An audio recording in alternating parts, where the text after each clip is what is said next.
auzu billahi min sheytaan rajim bismillahi rahmaani rahim asalaamaaleykum wa rahmatullah taala wa barakaatu mbokk yi mbaa yéen a ngi si jàmm maa ngi leen di nuyu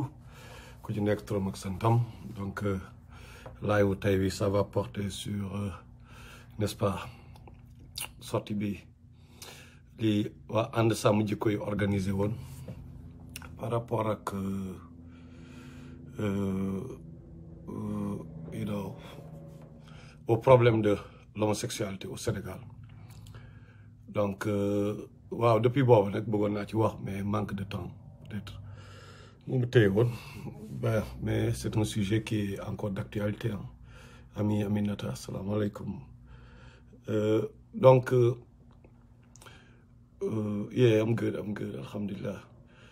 waaw donc maa ngi leen nuyu yéen ñëpp maa ngi leen nuyu encore une fois donc daal tey ci waa ànd sàmm jikko yi ak liñ fi organisé woon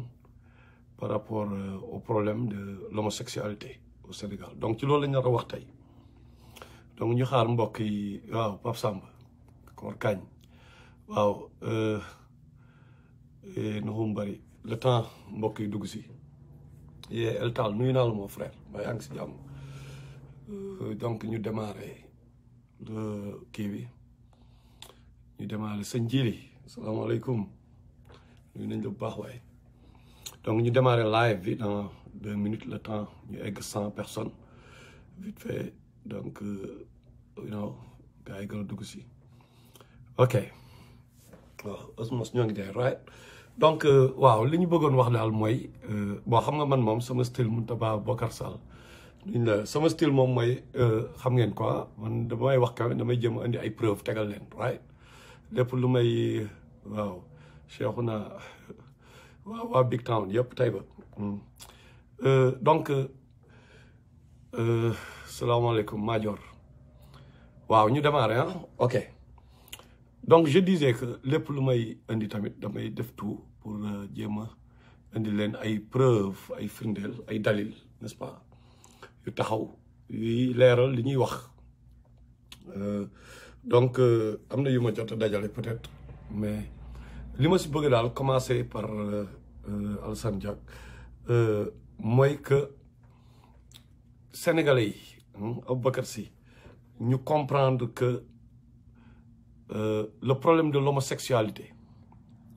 dafa nekk problème boo xam ne dafa yàgg ci àdduna bi bien que nag bu ñu xoolee ci Coran bi parce que souvent ñëpp quand même fi seen référence pour la plupart mooy Bible bi wala Coran bi mais ci alxuraan bi moom yàlla moo ngi naan Lóot moo ngi naan peuple am yéen a ngi def loo xam ni maanaam aaya ñoo ngi wane waa peuple Lóot ñoo ko njëkk a def parce que moo ngi leen naan kenn mësu ko def ci dunia daaray dunia donc foofu la commencé donc mu nekk lu yàgg ci àdduna bi te tamit gis nañ ne société yëpp même jamonoy Rasulullah sallallahu alayhi wa sallam biir Médine biir Makka amoon na ay góor jigéen peut-être après am na ñu identifié après jamono ñëw or bee xataab ak yooyu mais amoon na fa am na fu nekk am na góor jigéen ok léegi muy un problème léegi nag il faut que ñi comprendre une chose mooy jamono bu nekk ak li mën a sànq doomu aadama bi Iblis dafa am arme bu muy ñëwee par exemple bu nekkee jamono yonent yàlla Lóot lance-pierre la doon utiliser bu àdduna demee ba di daw àdduna di dox mais jamono yi bi ñuy découvrir par exemple bombe atomique par exemple bu nekkee bombe atomique mooy tax moom mu mën a am li mu bëgg day utiliser bombe atomique bu nekkee jamonoy révolution industrielle par exemple science développé na mais outil scientifique lay yooyu dañoo nekk jamonoy technologie nekk jamonoy réseaux sociaux jamonoy internet ak lu ci nekk ak outil bi muy utiliser arme bi muy utiliser pour arriver à ses fins donc ça signifie que est-ce que ni ñu doon xeexee góor jigéen par exemple il y a 500 ans de cela noonu la ñu war a continuer di ko xeexee ba léegi est-ce que tamit Feuz Galsen nuyu naa lu baax mais surtout est-ce que dañu war a rek continuer comme gars yi ni ñu koy defee gis ngeen gars yi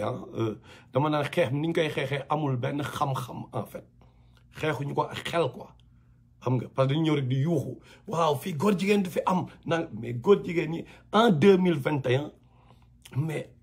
dafa am ay catégorie la dafa am luy dugal nit ki ci góor jigéen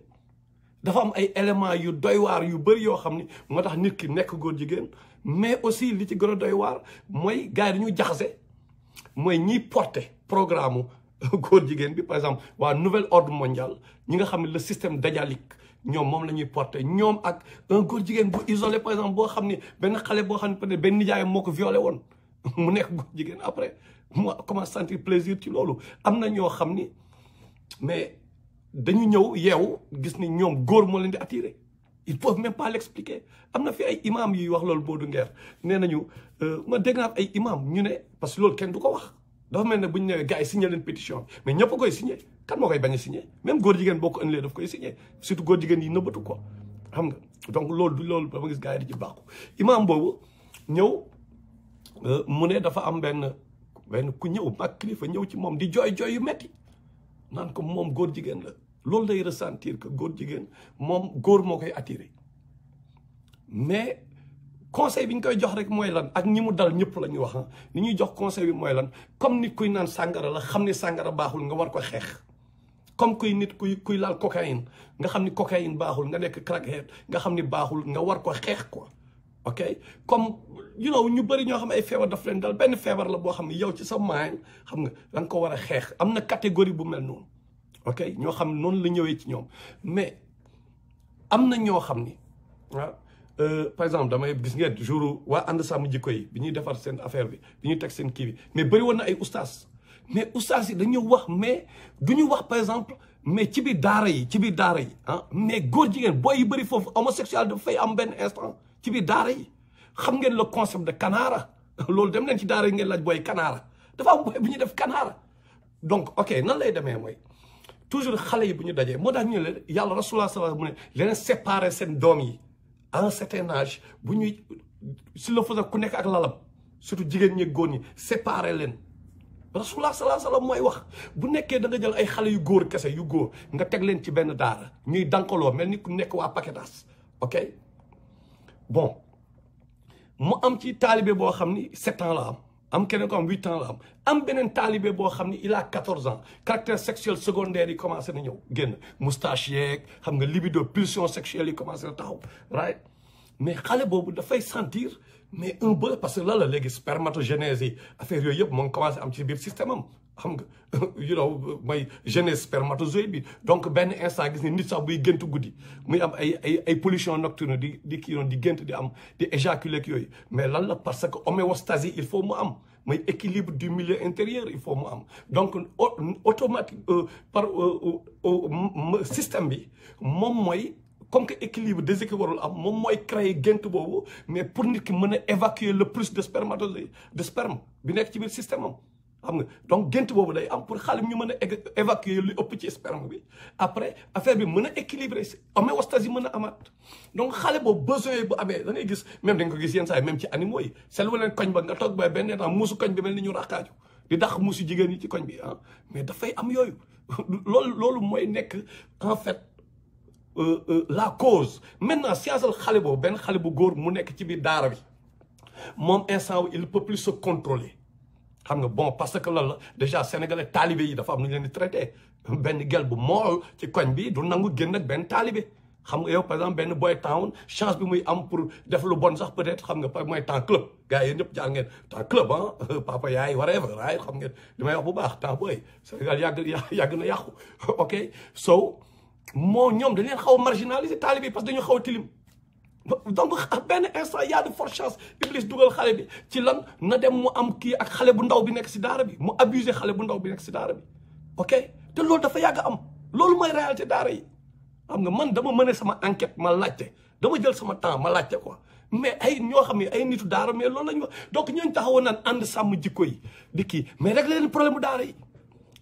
xam nga lan mooy problème bi dañ ko def mu nekk tabu daara yi ku wax kii rek ñu ne kii dafay xeex daara non s'il y a des problèmes ci daara yi par exemple daara bu njëkk ba jamono njëkk ak daara léegi peut-être y a une différence benn différence bi may am mooy lan léegi ku mu neex rek nga jóg ubbi daara léegi daara affaire de xaalis la ku mu neex du ñu xool yow sa background lan la kenn du xool waa ji ndax mësul nekk pédophile ndax moom bi mu nekkee xale daara bi mu nekkoon est-ce que mësuñu ko abuser sexuellement mais germe homosexuel sel yooyu est-ce que nekkul ci moom mais parce que daara la jógee moom tamit naturellement dafay ubbi daara mais you know gis ngeen fi imam yi ñu jàpp ay sëriñ yi ñu fi jàpp ñuy abuser ay xale ok kenn waxul nag que Sénégal dañoo doy waar li ñuy wax ni réalité yi la ñuy wax waxuñu ne ay jullit lañu ñëpp ay condamné homosexualité même ñi ci nekk xanaa ñu dem ba benn instant mu kii whatever mais ñëpp ko condamné à l'unanimité dañuy waxante dëgg ok même Macky Sall il a été clair nee na mais lii Sénégal pare wuñu pour loolu mais gars yi jël affaire ba ko politiser ah c'est ce qui s'est passé dafa mel ni ay pro Sonko ñooy taxaw léegi di jël lu nekk rek ñu jël ko ba ko def arme pour xeex whatever c'est pas sérieux quoi dañuy wax dëgg am na si nag ñoo xam ni ils sont de bonne foi wax dëgg yàlla ñoo xam ne dañoo ragal yàlla te xeex dëgg moo leen tax a jóg ci mais malheureusement ñoom xamuñu ne ñeneen ñoo ngi leen di manipuler am na ñu leen di manipuler ci kaw ok parce que pro Sonko yi rek ñu ko woo Ousmane Sonko par exemple Amine damay tëb dugg ci beneen ubbi beneen parenthèse bien sûr beneen transité ci leneen ok gis nañ fa Ousmane Sonko mu toog ok mu toog fa léegi nee na moom ah biñ ko jàppee ci affaire kii bi man sama benn ustaas mooma ni ah que moom mën na dem suite boo te jigéen jàpp kii te xam nañ loolu islam waxu ko fenn right mais maintenant dafay wax affaire bi yem foofu mais kenn du ko wax ustaas bi kan la mais oustaz boobu il est en circulation ci town bi bu nekkee dëgg la bien sûr na leer bu fekkee dëgg la donc normalement gars yi sax war nañu ko laaj mais oustaz boobu kan la parce que oustaz boobu kilifa Ousmane Sonko c'est pas n'importe qui ok moom bu fekkee ni moom te Ousmane Sonko bay wax ak moom dafa lay wan ne am na lu mu jàng whatever bu fekkee ni moom nee na benn mu wóolu oustazam boobu ba wax ak moom mais oustaz boobu personnalité la kon oustaz du n'importe qui donc war nañ xam kan la il faut ñu xam oustaz boobu moom mooy kan balaa muy defaat yeneen dégâts ci dëkk bi yooyu nag bu ñuy wax ànd sàmm jikko yi mais noonu la ñu war a sàmmee jikko yi pour ñu ñëwaat ci pour ma dugg ci concept ànd sàmm jikko yi gars yi dañuy waxante dëgg quoi bu ñuy sàmm bu nekkee ñoom ay oustaz ñoo daje ñu ne dañu sàmm jikko yi déggu leen fii ba tegal leen waa ji kii moo géré affaire bi ah Babacar Mboub déggu leen bu baax ok xaar ma yokk volume ok pour ngeen déglu ko volume bi dafa fort la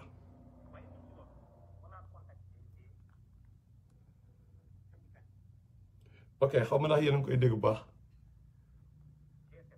ok anyway li muy wax mooy moo ngi nii bii la vidéo bi ok bu fekkee gis ngeen ko ok je sais pas nag pourquoi ok close up voilà dinaa ko jëm a indiwaat le temps mu chargé waat léegi ngeen déggu nee na ils ont contacté sëriñ yi ah yow la ñu wax ñu ne ils ont contacté ok xaar. dem nañ ci archevêché bu Dakar gisee ak kilifa gi waxtaan ak moom soumettre ko document yi donc nee nañu bàyyil ko léegi danañu woo pour ñëw jël ci signature. dem nañ ci bois sacré bi aussi. waaye ñu ci ok ñoom nee nañu dem nañ ci bois sacré bi déggu leen bu baax dem nañu ci bois sacré bi ay nitu diine ñoo taxaw quoi ñu ne ñoom diine parce que chaque fois affaire góor jigéen dañ koy teg ci affaire ñoom ñëpp boo oustaz yëpp ko ci waxal mu ne la waaw ci alxuraan moo ngi ci gars yi kaañ boobu noonu ñu naan dàmbuj xaw ma kaañ boobu xaw ma kooku lu ko may succès man Sénégal da ngeen maa jaaxal xaw ma gars yi wax xaw ma ban xam-xam quoi yu doon seet dafa may jaaxal wax dëgg yàlla taxaw di li kii ay saaru alxuraan dafa commencé indi ay versets coraniques pour moom bi mu jëlee parole quoi donc gars yi dañu ñëw kii ne ok ku ne alxuraan kan la ñuy wax rasulullah sallallahu alayhi wa sallam moom lañ jox alxuraan dëgg la wala dëgg ah parce que ñoom ñëpp ustaas yooyu ak ñoom ñëpp affaire alxuraan lañ doon wax léegi nag comme que alxuraan la ñu wax mais rasulullah sallallahu alayhi wa sallam lan moo ko taxoon a jóg du woon xeex xërëm yi nekkoon màkka 360 xërëm yi nekkoon màkka loolu mooy priorité ci xeexam shirk bi waa Quraysh nekkee woon ah mais kon yow bu la neexee nga porter sa combat ci leneen quoi ci laïcité nga ni man ci tànku laïcité lay dox mais bul ne man tànku islam lay dox quoi parce que rey nit dam ne xool sutul Baqara verset 247 je pense yàlla mu ne rey nit mooy nga nit rey nit ci kanamu yàlla shirk moo ko gën a garaaw bokkaale yàlla moo gën a garaaw rey nit ñoom bu ñuy xeex combat boobu ñu dem jëli waa Bois Sacré mais waa Bois Sacré am nañ droit def lu leen neex fii que c'est la démocratie ku nekk lu neex ngay gëm yàlla moom ñëpp mais nag bu nekkee man dama jóg pour xeex dëgg am na bon ay sàcc ok whatever mais am na xeex yoo xam bu connecté diine bi rek non mënuma liggéey ak waa Bois Sacré mais ñoom dañoo jaxase mélanger parce que ils veulent plaire à tout le monde ba pare ci biir loolu déggu leen waa ji li mu wax fii bon foofu nag moom xaw ma mais ñoom ñëpp laay waxuma Babacar Mboup particulièrement mais ñoom ñëpp laay waxal quoi xam nga parce que xaw ma ko donc maa ngi doon wax ak Omar Mbaye maa ngi koy nuyu au passage xam nga bon waroon ko woo parce que moom loolu la ma conseillé woon woo ko pour laaj ko et tout mais bon pour man ñun ñëpp sénégalais yi aussi la ñu war a waxal et puis j'ai pas vraiment eu le temps de le faire mais xam naa ko def après xam nga mais lii moom c'est ça regarde les sénégalais ok déggu leen. yow ñu ci loolu démb maa ngi lay wax dem nañ ci archevêché bu Dakar gisee ak kilifa gi waxtaan ak moom soumettre ko document yi donc nee nañu bàyyil ko léegi danañu woo pour ñu ñëw jël ci signature dem nañ ci Bois Sacré bi aussi waaye yow ñu ci loolu on a contacté les syndicalistes Sénégal G7 G20 ñoom ñëpp signé nañ ba pare l'ordre des médecins signé nañ ba pare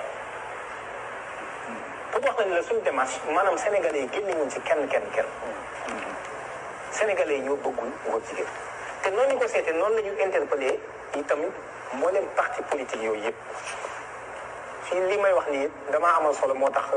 après nga ñëw ci waaye parti politique yi ñoom ñëpp lañ interpellé. ok yéen a ko déggandoo nee na parti politique yëpp ñëpp la ñu interpellé da ngeen ko bu baax mu ne parti politique yi ñëpp la ñu interpellé man dem naa laajte ji ok mais j'ai vu que xam ngeen Thierno Alassane Sall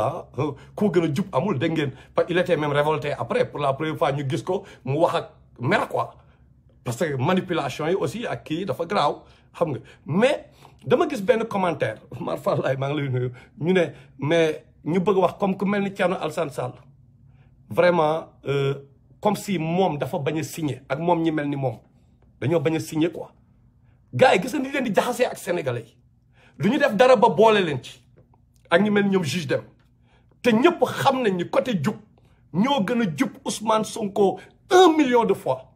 ku ci weddi demal nga def say recherche dama ni man dama doon liggéey ak Ousmane Sonko dama ko doon jàppale di kii intéressé wu gars yi xam ngeen depuis ay 2014 et tout right mais dama ni ñoom juge dem ñoom Thierno Alassane mais ñoo gën a jub Sonko 1 million de fois par rapport ku nekk par rapport li nga wane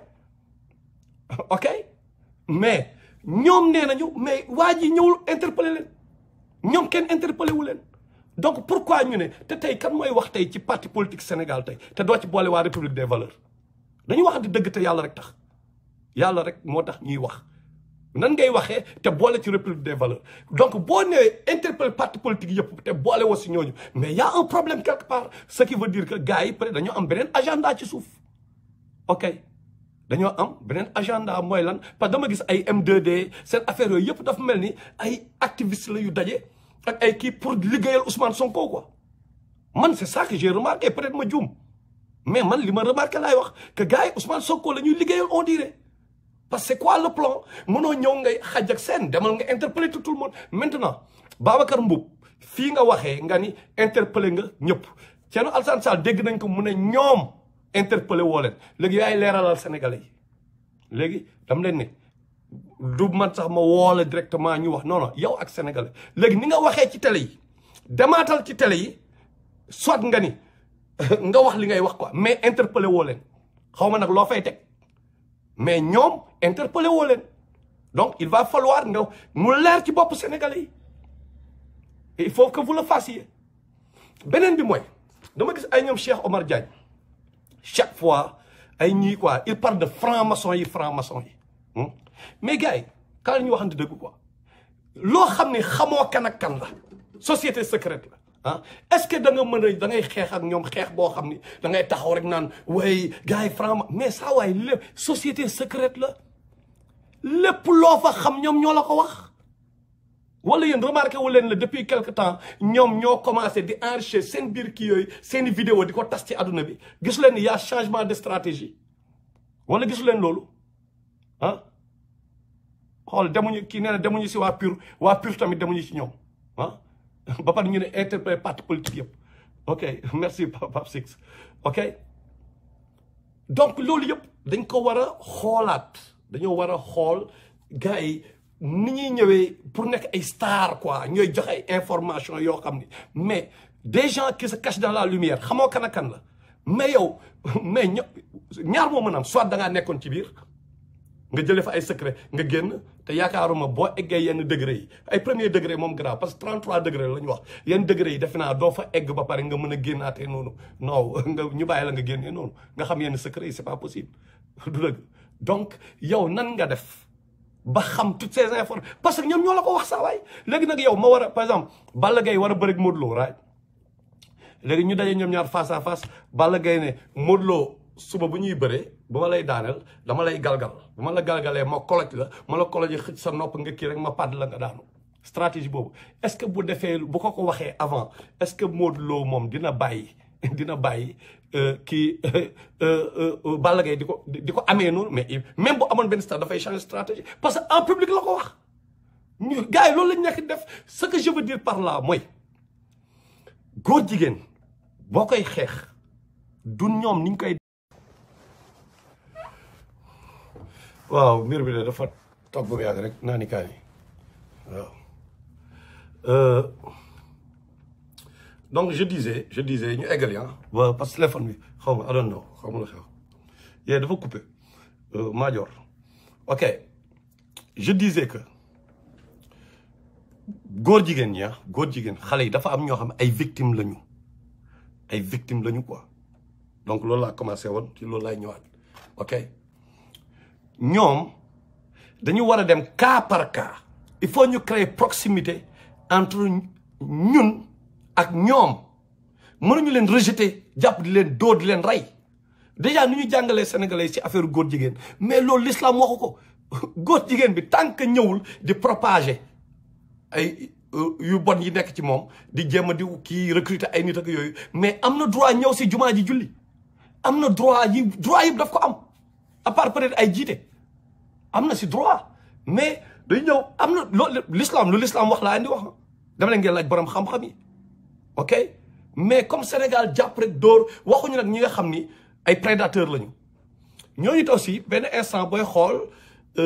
bu ñu deful attention dinañ créer prédateurs dañ ci créer ñu gën a bëri pourquoi parce que ñun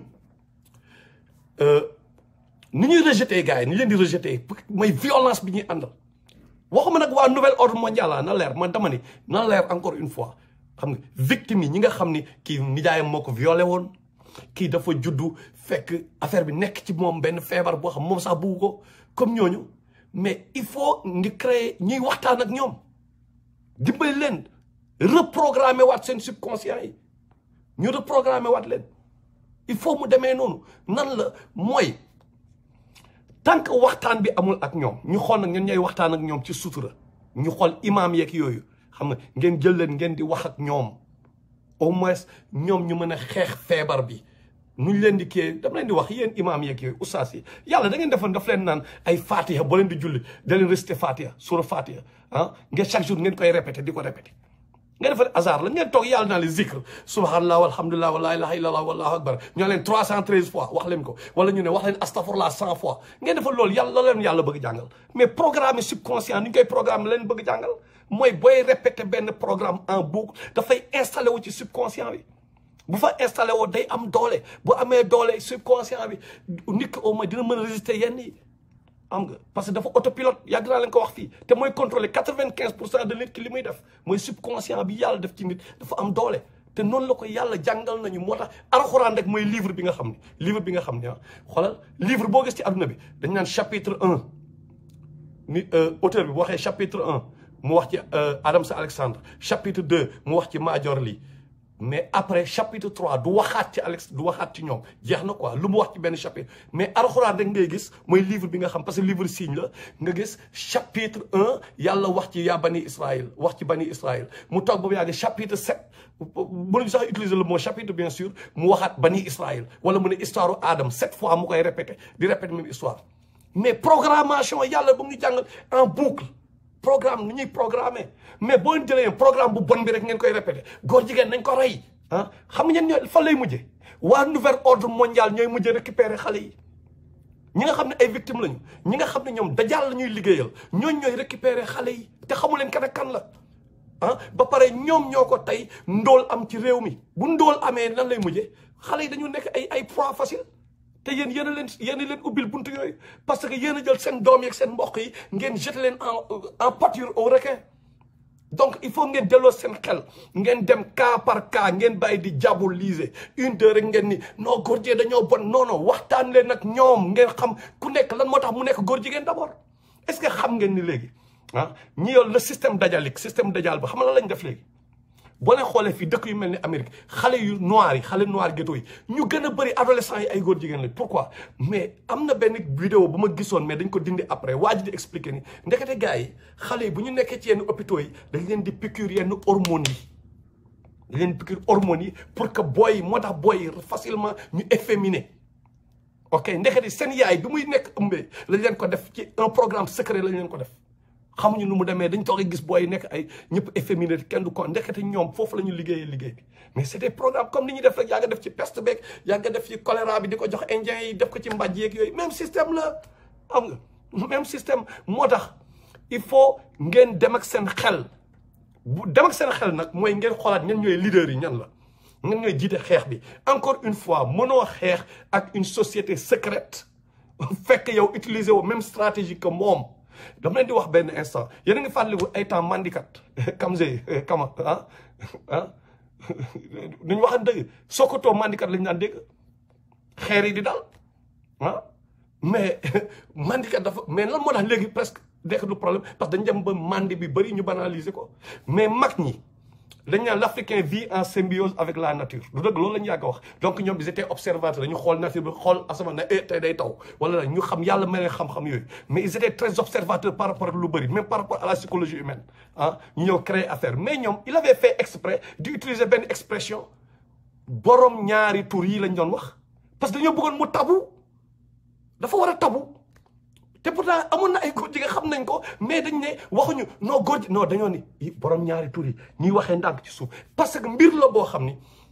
ni nga koy mayee doole mooy nga koy nekk di ko wax ba mu mujj a banaal comme gars yi nii nan ngay organiser benn meeting bu rëy nga ne non ci góor jigéen la ñuy wax non yooyu c'est pas ci ay stade lañ koy réglé ku nekk jël parole entre temps lan léegi gars yi nañu waxoon dëgg gars yi def nañu meeting bi waa ànd Sàmm Jikko lan moo changé non sincèrement lan moo changé seen daaw perte de temps boobu wax leen ma njëriñ bi lan la xam nga lan ñenn la amal njëriñ parce que après le lendemain ils vont faire le tour des télés jàppale Ousmane Sonko in pet donc c'est te tamit xam nga gars yi dañu waxante dëgg xam nga Ousmane Sonko par exemple dañ ko accuser quoi ndaw si dafa toog mu accuser en public waxuñu nag loolu moo am na leer rek da ngeen mën changer wax na leer waxuma ne loolu moo am de mais tant que accusation am na ndaw si nee na daf ko kiyee ci ginnaaw wax ji dafa ñaaw bëgguma si jaar du dëgg mais loolu déjà mu ñëw ngeen koy réglé guñu loolu ngeen bëgg kii en grande pompe mais na gars yi dem tribunal ñu leer na setal deram ba pare na setal deram parce que moom ba tey waxul dëgg la wala dëgg te ndaw si dafa wax lu rëy dafa ni Adji Sarr kaamil bi na jël kaamil mu waat Ousmane Sonko moo ne Mansour Faye nañu jël kaamil waat indi concept de kaamil ndaw si loolu la def waxuñu nag def na comme defu ko na leer nag encore une fois bu leen changer sama wax mais dama ni comme que accusation am na rek dañoo war a leeral loolu kon kooku dafa war a sax toog ci këram mais xamul tax mënul toog ci këram parce que dafa am ñoo xam ni dañu bëgg jàpp politiciens yi en otage et puis les politiciens se laissent faire mais ay yenn boy yi taxaw naan waa xoolal Ousmane Sonko signéwul pétition mais yooyu ay kan ba koy signéwul pétition may boy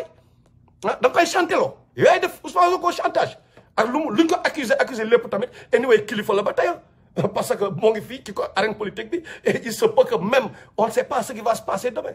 ok loolu bu dalee Sonko na dal keneen ak keneen ñu mel ni ñoom Thierno Alassane Sall ñooy taxaw di bañ ne man kenn du ma imposer ok loolu politiciens yi leader bi boo bëggee jiite réew mi waroon nangu ba ay activistes yu jàngul jongul liggéeyuñu goruñu yettuñu toog di leen napp naan leen waaw ñëpp signé nañu sauf Ousmane Sonko mais ngeen koy nangu pourquoi mais boo leen ko nangoo c'est parce que vous n'êtes pas qualifié pour diriger réew mi waru leen nangu dictature boobu donc boo leen nekkee président foo leen jëm bu leen nangu waru leen nangu loolu parce que am na yu bëri yoo xam ne tamit dañuy wax politiciens yi donc yaa ñaar mooy nit ki nga kii te yàlla tax nga bañ mais warul am neexal quoi kuy liggéey te yàlla tax ngay liggéey pour le bien mais waroo neexal n'est-ce pas donc lan la ni mu demee mooy comme kii moo ngi laaj ban quelle stratégie aurais-tu adopté mais c'est simple stratégie mooy yow ak sa borom na leer yow ak sa borom na leer gis nga nguur yàlla moo koy joxe amul ay stratégie xam nga la moo fi stratégie mooy dëgg nit ki nga ñëw taxaw ñëpp di yuuxu sa tur loolu yàlla rek moo la ko mën a may yow amoo ci benn joué woo ci benn rôle ok donc stratégie benn moo am dëgg nga xam ni boo génnee àdduna pouvoir boobu ñu la jox dafa ànd ak ay responsabilité da ngaa jël ay nit nga teg leen ci kanam ay concept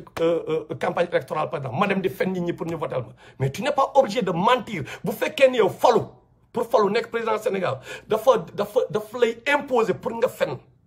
mais xamal ni yow waroo nekk foofu quoi bu nekkee nit ku jub nga da nga naan non man mënu ma nekk politicien kon nga écarté wu quoi wala nga wax bu yeboo kenn bañ la votel parce que bu fekkee ni dëgg rek moo la tax a jóg liggéeyal yàlla moo la tax a jóg xool tu es gagnant à tous les coups tu sais pourquoi parce que buñ la falee gagné nga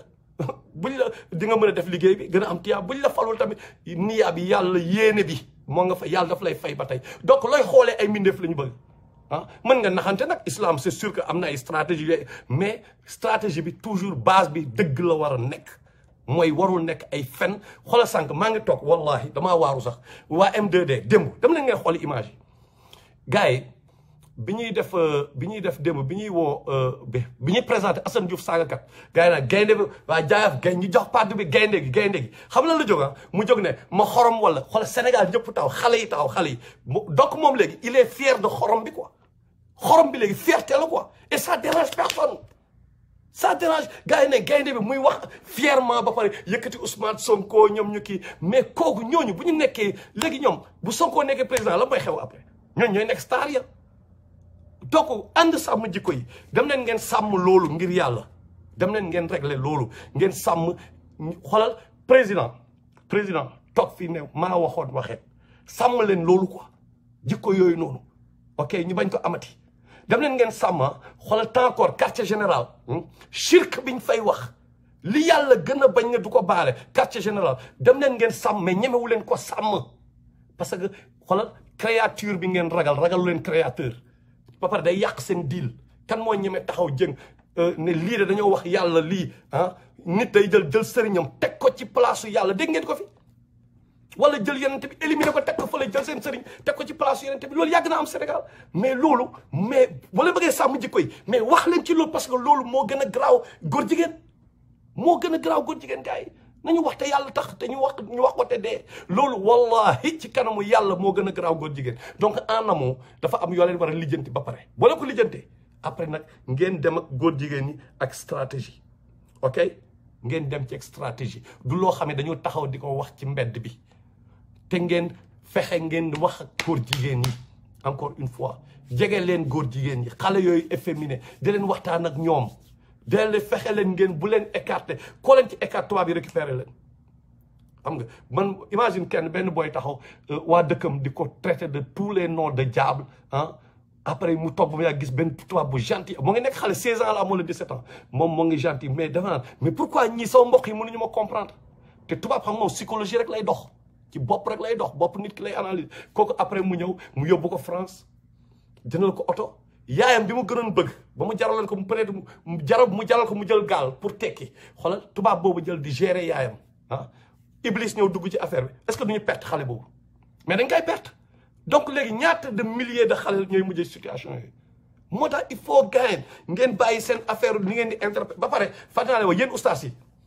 ustaas yi laay wax de ustaas yi bàyyi leen di jël saaru yonent yàlla Lóot histoire am Sodome ak Gomorrhe ngeen di rajaxe saar yi bàyyi leen loolu ustaas yi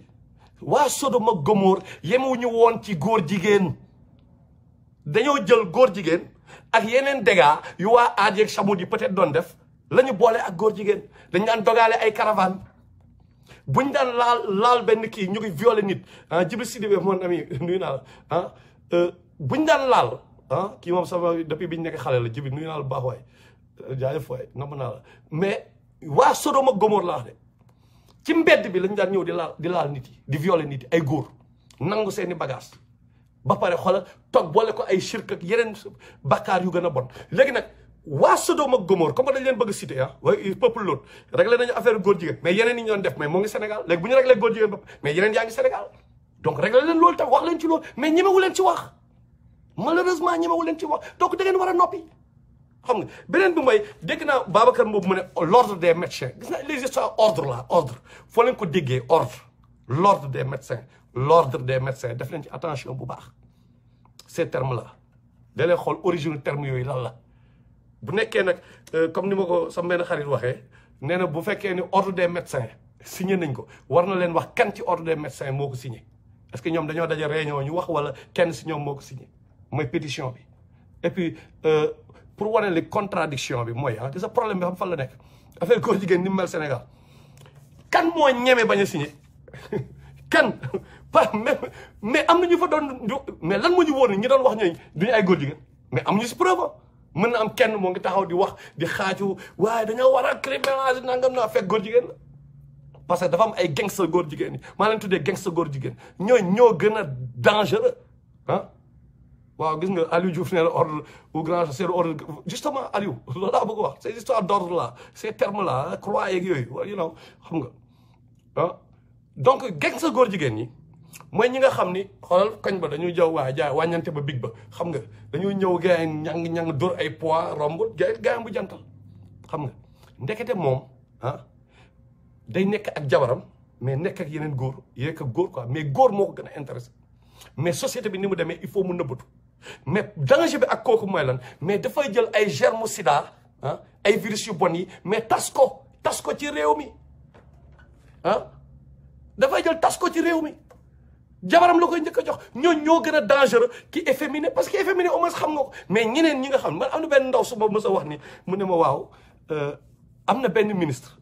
bon ci du ministre léegi waaw ministre bu yàgg la xam nga boo xam waru moon sax wax ministre anyway kilifa laa waroon wax ba maa ngi jégalu mais nee na ma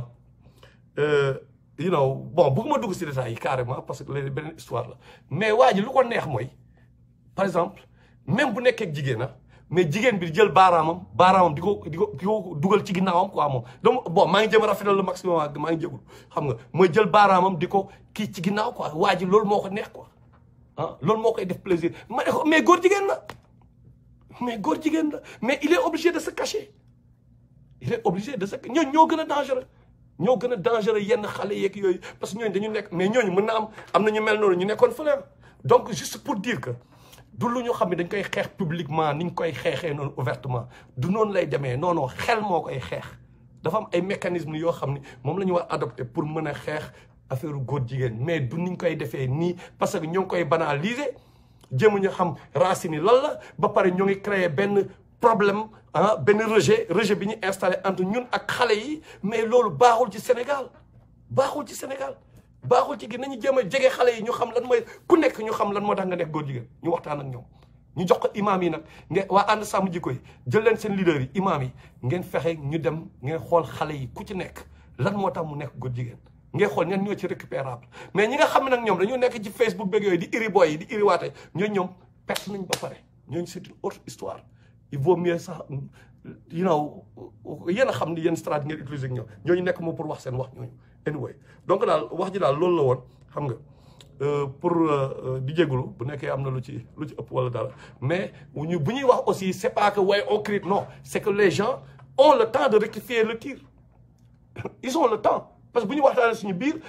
nañu xoolaat seen stratégie surtout nañu xool ñi ñuy liggéey ñan la Babacar Mboup xaw ma ko je peux rien l'essentiel mooy li ma gis mu ne woo na kii politique yëpp d'accord ba ci parce que woowul ñëpp beneen bi mooy li mu wax bois sacré ñaare mais xaw ma ko mënu ma ko juger peut-être que il est de bonne foi peut-être xam nga peut-être am na lu tax mu I don't know xam nga mais li ma bëgg wax daal mooy am na ñoo xam moom xam naa leen